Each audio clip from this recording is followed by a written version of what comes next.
auditeurs et téléspectateurs de la radio et télévision Tambara, vous pouvez désormais suivre votre chaîne de télévision préférée Tambara sur le satellite BadrSat 7, angle 26 degrés Est, fréquence 11010, polarisation verticale, symbole REC 27500.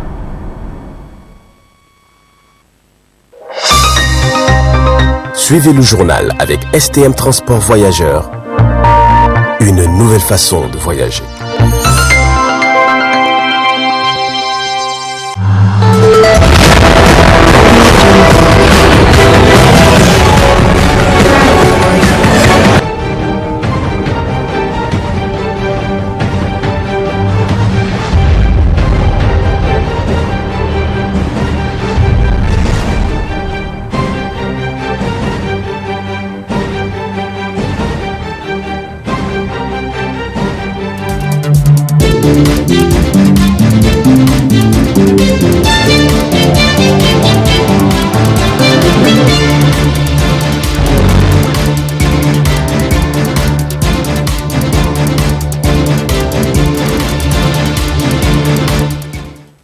À l'instar de la communauté internationale, notre pays, le Niger, a célébré ce 12 août 2022 la Journée internationale de la jeunesse. Cette année, l'incontournable jeune leader, président du Conseil national de la jeunesse et commissaire général des scouts du Niger, a couplé cette journée à l'ouverture d'un camp chantier international de solidarité. À l'honneur, la commune urbaine d'Tillabéri, par la voix du représentant du gouverneur et le maire de la dite commune, se réjouissent du choix porté sur la capitale du fleuve à tous. Tour à tour souhaiter la bienvenue à tous les participants. Après avoir réaffirmé leur accompagnement, la coordonnatrice du système des Nations Unies, préoccupée par l'éducation en général, n'est pas restée sans voix à cette rencontre internationale de la jeunesse face à la crise que subit le système éducatif. Ici au Niger, les jeunes à 69% de 15 à 24 ans ne sont ni à l'école, ni en formation, ni en situation d'emploi. Pour les jeunes filles, le pourcentage est de 78%. C'est-à-dire qu'une fille sur 5 seulement bénéficie d'un apprentissage ou d'un encadrement. Comment s'inscrire dans sa communauté? Comment espérer prendre la relève pour construire un avenir qui prenne en compte tous les enjeux du 21e siècle dont hérite la jeunesse dans ces conditions? L'apprentissage est une condition sine qua non pour construire notre avenir. En sa qualité de conseiller près du Comité mondial du scoutisme, M. Maman Lamine est revenu sur les différentes missions du scoutisme. Le scoutisme, comme vous le savez déjà, a pour mission, en partant de valeurs énoncées dans la promesse et la loi scout, de contribuer à l'éducation des jeunes afin de participer à la construction d'un monde meilleur, peuplé de personnes épanouies, prêtes à jouer un rôle constructif dans la société. Le scoutisme est le principal mouvement éducatif de jeunesse au monde, permettant à plus de 57 millions de jeunes à travers 172 pays du monde, de jeunes et de volontaires d'être des citoyens du monde, actifs et des agents de changement dans leur communauté. Quant au commissaire général des scouts du Niger, Aliou Oumarou, s'est apaisanti sur l'employabilité de la jeunesse avant de revenir sur cette deuxième édition du camp chantier de solidarité internationale. En parlant toujours de la jeunesse, je voudrais mettre l'accent sur l'employabilité des jeunes. En effet, c'est un secret de polichinelle que depuis plusieurs années, nos États sont engagés dans un processus d'émergence. Ces ambitions qui ne sauraient se réaliser sans les jeunes sont à l'évidence mises en mal par de nombreux défis dont le chômage, la problématique de l'entrepreneuriat des jeunes. C'est pourquoi, du haut de cette tribune, il me paraît judicieux de demander humblement à l'ensemble des partenaires de soutenir les efforts du Niger dans sa politique de promotion de la jeunesse. La deuxième édition du camp chantier international de solidarité, comme vous l'avez constaté, réunit non seulement les scouts, mais aussi une cinquantaine d'associations de jeunesse nigériennes Ces assises qui réunissent 500 participants cette année visent à contribuer à promouvoir la paix et la sécurité. Nous avons choisi la région de Tillabéri pour abriter ces camps afin de marquer notre solidarité avec ces populations qui, depuis plusieurs années, sont confrontées à une situation sécuritaire difficile. Nous sommes venus affirmer haut et fort notre attachement à la paix et au bien-être de nos compatriotes. Représentant le ministre de la Jeunesse et des Sports, le ministre de la Culture, Mohamed Hamid Al-Gabid, a d'abord réitéré l'engagement du gouvernement et du président de la République, parrain de ce deuxième camp, avant de féliciter l'incontournable jeune leader.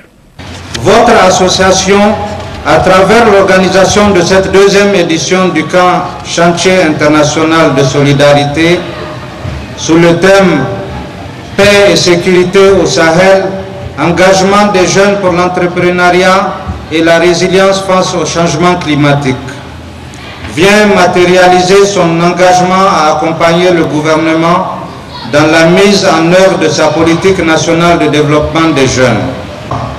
Ce camp, Chantier international de solidarité, permettra de promouvoir le brassage et la cohésion sociale entre les adolescents et jeunes africains.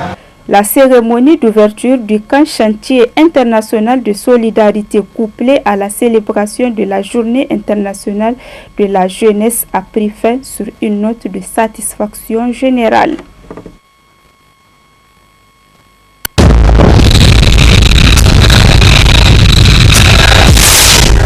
Des difficultés que nos éleveurs rencontrent dans ces pays-là.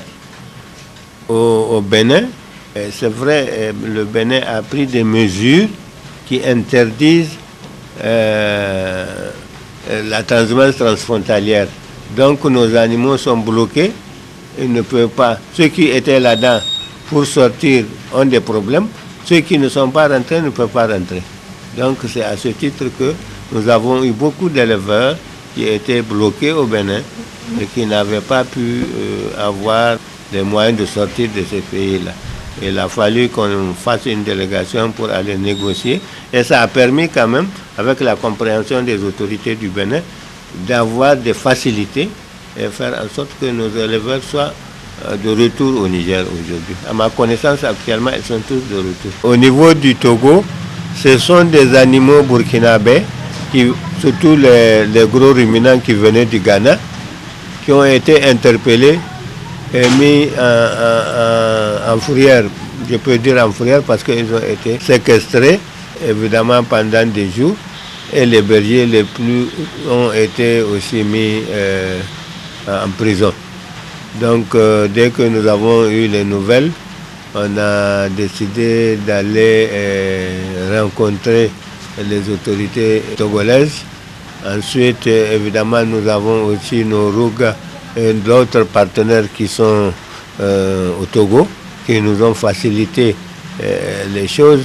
Il y a eu au départ vraiment des difficultés parce que certains animaux ont été vendus. Quand le chef de l'État togolais a appris qu'il y a des ventes qui s'opèrent, il a arrêté le processus de vente. Donc actuellement, nous sommes dans cette période d'attente.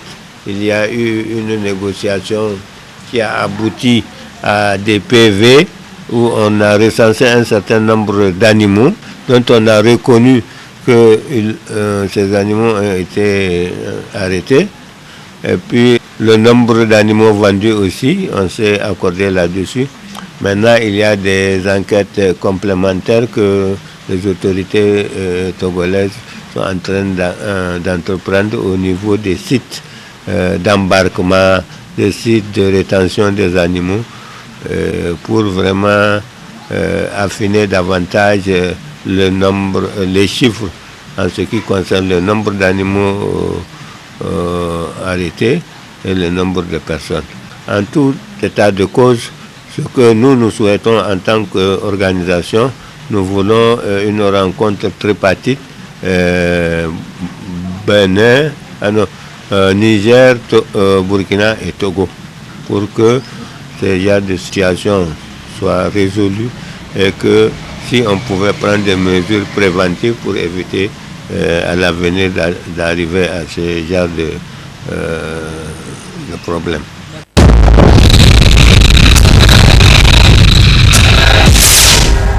Au marché hebdomadaire qui se tient tous les samedis devant le RECA, plusieurs produits locaux transformés par les femmes nigériennes, plus précisément celles de la capitale nigérienne, étaient au rendez-vous.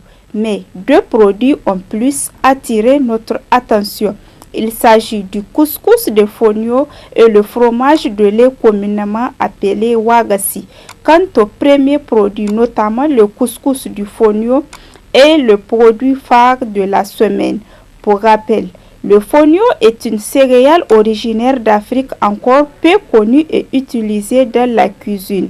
Pourtant, cette céréale mérite toute sa place dans le cadre d'une alimentation diversifiée. En plus d'être sans gluten, le fonio regorge de nombreux bienfaits pour la santé. Fabriqué à base du fonio, ce couscous est pratique selon la promotrice. Le fonio est connu depuis longtemps, mais les jeunes ne mettaient pas ça au Niger en valeur, parce que les jeunes ne faisaient pas le couscous du fonio. Mais avec la nouvelle technologie et les progrès, nous avons essayé de mettre ça en valeur pour faire du couscous. Donc le couscous là, il y a des façons de préparer ça. Dès qu'on a l'eau bouillante, on lave bien un récipient, on le met dedans, on le ferme. 10-5 minutes, ça va se cuire. Ou bien on peut le remettre dans un récipient, mettre un peu d'eau, mettre ça à la vapeur. Et nous souhaitons à ce que les gens en consomment beaucoup le fonio, parce que le fonio est un aliment très utile pour l'organisme, ce que les gens ignorent. Le fromage du lait pur est la deuxième distinction dans ce marché des femmes transformatrices des produits locaux, car il est différent de celui importé au Niger. irkan di fromage irkan di wakai gidan duniya kan sai gine le kai irkan di jus de gingembre citron ngumu irkan di fromage waga sinu an brochette kai irkan di dai ne de ge gono secret da su kuma gono kuma diabetes majo dilabuwa ne wani karin godi igo kande igo gi cirandi do en haligi kande a gisan lokaci ya wuro wa iga morgu mono du dungurwa kan sigine soja dunguri ni gidan ara imate irwo wana sinda haikul melanji sino hawo wa daino hawo wa no irgate da irbon se mo irgate ira habu wone wono dir wona imantafu igfayanka samir wo sai kul da ngara naturel no irgate naturel mon no ikusifuru produit kunir sidan ara kalwa. Ces femmes nigériennes transformatrices de produits locaux apporteront sans nul doute leur pierre d'édifice au développement du pays.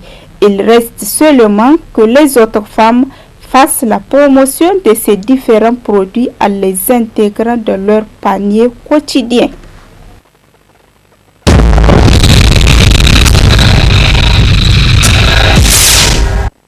Les vacances sont pour certains élèves et étudiants un moment propice pour les cours à l'initiation de l'informatique, organisés à Niamey de longue et courte durée et cela à vil prix, afin de permettre aux élèves et étudiants de bien se perfectionner et qui désirent quitter le monde des analphabètes, surtout en cette ère des nouvelles technologies de l'information. Cette initiative s'est répandue dans plusieurs localités du Niger afin d'initier les populations en informatique. De nos jours, l'outil informatique devient indispensable dans tous les secteurs d'activité, plus précisément dans les administrations publiques comme privées. Et ce qui fait qu'au Niger, environ 80% de la population ne sont pas informatisés, pour dire qu'ils ne touchent pas au clavier ou à la souris, afin de connaître plus l'importance de l'outil informatique. Le rôle de l'informatique aujourd'hui, sans le savoir que dans l'administration nigérienne d'abord, l'informatique occupe une place très importante. Et non seulement ça, il faut retenir qu'aujourd'hui, la jeunesse a besoin de l'informatique pour mieux étudier s'il le faut. Et également, il n'y a pas un seul domaine où vous allez travailler, vouloir faire quelque chose sans pour autant mettre de l'informatique. Donc, il est vraiment nécessaire d'apprendre l'outil informatique. Bon, et ici, MIT Niger, nous avons trouvé utile d'apprendre à la jeunesse nigérienne, d'abord volontairement. Nous faisons non seulement le volontariat et nous les apprenons à vil prix. Et ces logiciels, et nous avons le package Office, ça sous-entend les Windows, Word, Excel, PowerPoint, ainsi de suite. Nous avons également le réseau informatique où nous faisons de Cisco, Pactresa et tout ça. Nous aidons les étudiants à mieux préparer leur certification CCNA. Et non seulement ça, il y a aussi les logiciels de conception des maquettes et autres. Ce qui concerne les PAO, ça sous-entend les programmes assistés par ordinateur, ça sous-entend préparer les maquettes et tout ça. Dans votre domaine, proprement dit aussi, il y a ce qui est de la publicité. Nous assistons à beaucoup de ceux qui font le montage audiovisuel, à mieux donner la meilleure des qualités de montage qu'il faut. En plus, cette initiative de volontariat est organisée à Niamey pour permettre aux apprenants de s'initier à cet outil de développement afin d'accompagner la communication et le numérique à Niamey.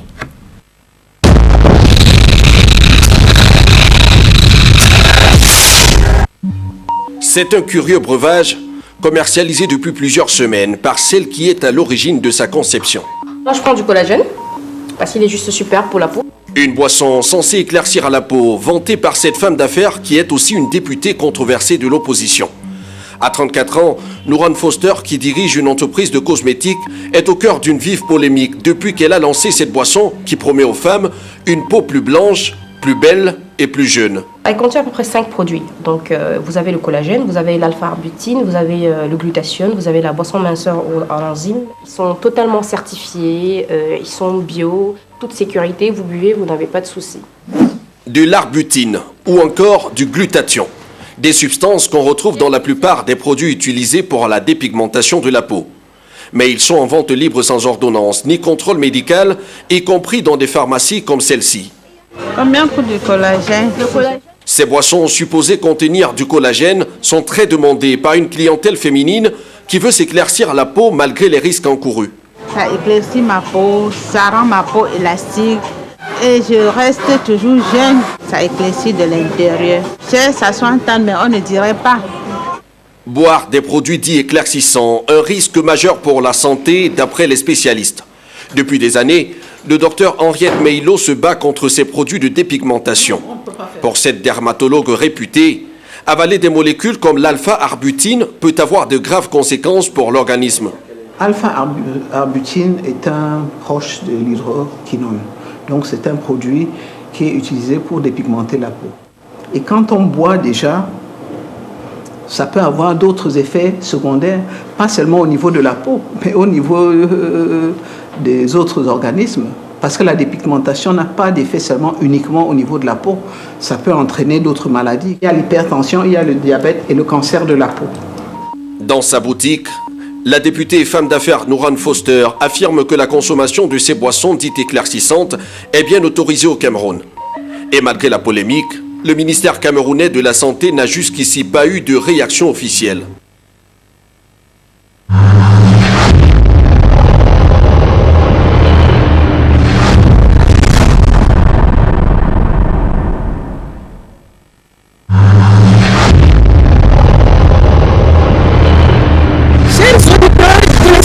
De la radio et télévision Tambara, vous pouvez désormais suivre votre chaîne de télévision préférée Tambara sur le satellite BadrSat 7, angle 26 degrés Est, fréquence 11010, polarisation verticale, symbole 27500.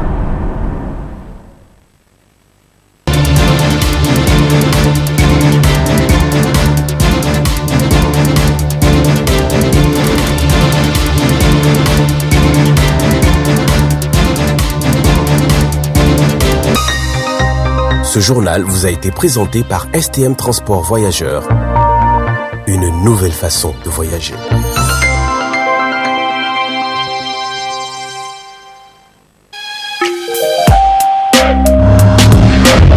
Pour vos annonces publicitaires